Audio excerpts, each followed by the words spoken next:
ને કે રાજા હોય એ જ ભગવાન હોય. રામ હતા તોય પહેલા રાજા અને પછી ભગવાન, કૃષ્ણ હતા તોય પહેલા રાજા અને પછી ભગવાન, મહાવીર હતા તોય પહેલા રાજા અને પછી ભગવાન, બુદ્ધ હતા તોય પહેલા રાજા અને પછી ભગવાન, રામદેવ પીર હમણાં થઈ ગયા તોય પહેલા રાજા અને પછી ભગવાન.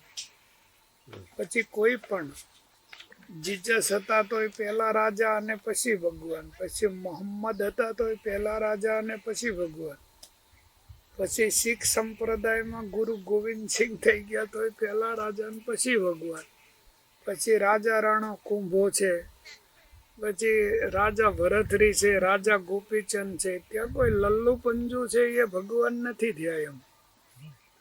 અને ભગવાન કોઈ જન્મતાય નથી.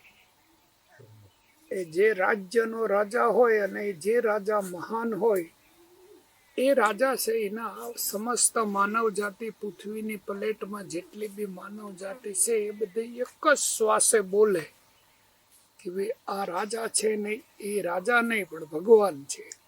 બસ એ દાડે સાબિત થઈ જાય કે ભાઈ આ ભગવાન છે.